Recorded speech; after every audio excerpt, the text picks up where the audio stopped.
You could go home and make something and have something new to wear the next day. I mean, what could be better? Yeah. And it was free, kind of. Hello, I'm Peggy Sagers, and if you know me very well at all, what you know about me is that I love jackets. And the best thing about making jackets is that's where we can really save a lot of money. In our home sewing, jackets are so expensive, and the quality of what you buy is so easy to improve upon when you make them at home. When I travel all over the country and I get to meet lots of sewers who love what they do and love to make jackets, there's three telltale signs that I notice that I can tell if a jacket's homemade or store-bought. So I'm going to cover these three areas so that you can really get them down. They're very simple. It's the methods, though, that are going to make this easy for you. This is not complex. It's not hard. We're just going to show you how easy jacket making can be. I'm going to start with the notch lapel. On a notch lapel, the collar is actually shorter than the neck edge. So if I just show you an example here, you can see that the collar itself is actually shorter than the neck edge. This would be the facing, and this would be the jacket front. In this example, I've done it in different colors so that even if you've never made a jacket before, you'll really be able to look at this and see that on your pattern, this would be marked jacket, this would be marked jacket facing, the pink, and then of course the beige is the collar. And notice again that the collar is shorter than the neck edge. So let's just walk through how to do this, and it's a real simple fix. So first I'm going to take my collar piece, and usually they're just straight and long, and I'm going to stitch on the outside edge. And I'm going to teach you what's called overstitching. Overstitching is just when instead of leaving my needle down and turning directions, I'm going to stitch off the edge and then come back in a different direction and stitch again. So I did this purposely with contrasting thread. Normally when you make a jacket, all those pieces are matching and your thread is matching. But I did this with contrasting thread so you could really see where I am. And you can see I overstitched it, came back on. The advantage again is that I get nice clean seam allowances. When I leave my needle down and try to pivot, a lot of times I don't get a nice simple seam allowance on both sides, and it's much faster. Also, that becomes my fold lines. And as I fold the collar, I'm going to fold on the stitch line, I'm going to fold on the stitch line, I'm going to reach inside, I'm going to hold that and flip the corner. And in doing that, what you can see is I get a nice sharp corner. So let's do this again on the other side. I'm just going to use my stitch line as my fold lines. I fold. It doesn't matter which one I fold first or which direction I go. None of that makes a difference. I'm just simply going to fold, fold, reach inside, hold it, and flip. I'll go ahead and press that and get nice sharp collar, but this is what it's going to look like. So this is a little different from what we've done in the past. As you can see, I'm actually going to make the collar first, and in doing that, if you look back on this jacket, you could add an edging, you can add all kinds of piping, you can do all kinds of fun things to that collar. Then I'm going to insert it in between the jacket and the facing. So remember, the pink is our jacket, facing, and the blue is our jacket. So I'm going to show you inside. I'm going to kind of open it up and show you what it would look like before we actually inserted the collar. So I've got my jacket, the shoulder seams are sewn together. I've got my facing, the shoulder seams are sewn together. And you see I simply went from one front edge to the other front edge, but I have inserted the collar in between. There's my beige collar. And it's just like a little sandwich. I just stick it right in between there. And I sew all the way starting from this front edge over to this front edge. It's all done in one fell swoop. Remember not to leave your needle down and change directions, but I'm going to overstitch. And when I'm stitching now, I'm just stitching the jacket to the front facing, and I stitch all the way down the front. Then I do the same folding. Fold on my stitch line, fold on my stitch line.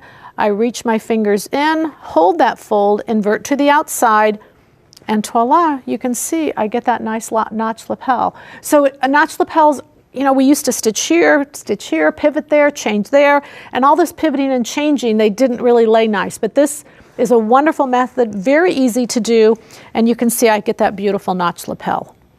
All right, so no one should have a problem with notch lapels anymore. Let's go to set-in sleeves. This is a great little factory method, it's such a great secret. Jacket sleeves need a couple things, and if you notice, they're eased in. Now, I notice in the sewing industry that easing and gathering is sometimes used synonymously, and I want to make sure that it's not.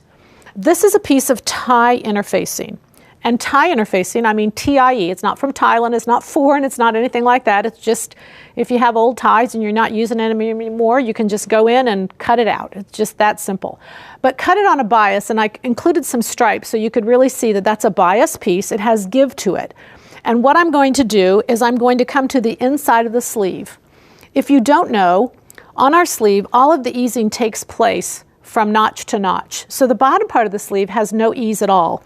I'm going to come into my sewing machine. I'm going to literally put that tie interfacing right at the edge of my,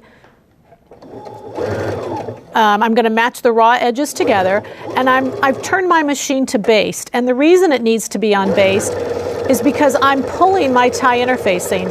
And so the machine's not going to take it forward as evenly as it would if it were smaller stitched. My stitch gets too small if I use a small stitch. So I'm going to turn it to baste, I'm pulling, and you'll notice that when I'm finished, the tie interfacing retracts itself and makes a beautiful sleeve cap. Look at that. Now, not only is my easing done for me, but my tie interfacing becomes my sleeve head, so I don't actually have to come along and add in a separate sleeve head. Now when I sew my sleeve into my jacket, it'll be a 1-to-1 ratio. I put my sleeve down against the feed dogs. Now that's going to feel foreign for some of you, because for many of you, you've always sewn with the sleeve up. Our directions have said that, but I'm going to have you turn it the opposite way. I'm going to have you put the sleeve down, sew it around, and it absolutely turns out beautifully. And now we're going to go ahead and learn how to do welt pockets. Welt pockets, I think, are the absolute top of the top. They look so professional, and so many women are afraid of them, and we're going to make them simple and easy so that you really feel comfortable with them. I learned how to do this method from a woman who bought a house making welt pockets. So rest assured, she found every shortcut there possibly could be. When we look at this one, we can see that they can be different colors. This is actually the welt, and what's peeking out there is the pocket piece behind it, and the jacket, of course, is the contrasting fabric. So we can do them lots of different ways. Just recognize which piece becomes what color. I'm going to start with the welt, and the welt is 1 inch wide. It's 8 inches long. The welt itself is actually longer than the pocket piece is going to be.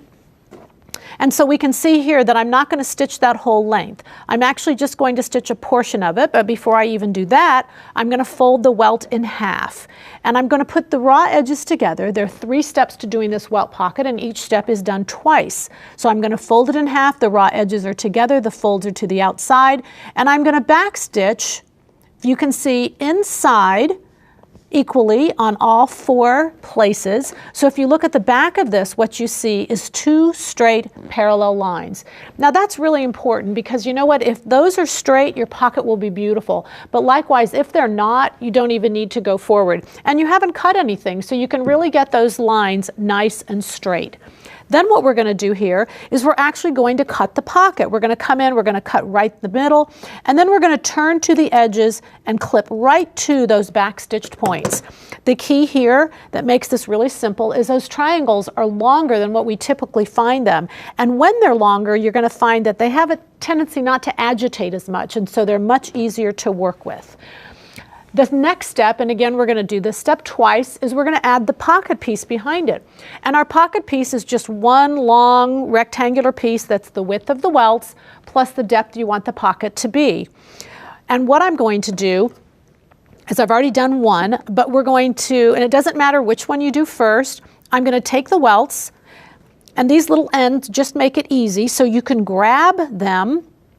And you notice when I pull them to the inside, those cut edges actually come back together.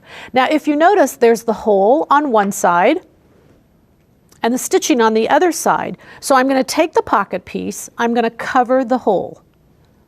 And because I can't see where to stitch on that side, I can't stitch on that side, I'm going to turn and stitch on this side. And when I stitch, I'm going to start with just the welt and the pocket. I'm not on the fashion fabric, and then right there at the back stitch point, I pick up the fashion fabric and I stitch right along. And notice that my cut edge is lined up to my pocket edge, and then I continue stitching as I go along. So there's my stitch line. I've done that twice, and you can see now that my welts are beautifully forming, and this is what the result will be. I'll have the pocket piece attached to both welts, but if you notice, the ends are still open.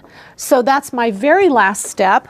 I'm going to turn this forward and I'm going to stitch up the ends. And I want to make sure that my stitching really crosses each other closely so that I get a nice sharp point. So I would pull this up, pull the triangle out, make sure, peek underneath that those welts are just aligning together, and then come in and cross my stitching on the edge of that, and you get a beautiful welt pocket. You'll do welt pockets everywhere. You just won't be able to sleep. You'll be so excited, and all of your jackets will have beautiful welt pockets.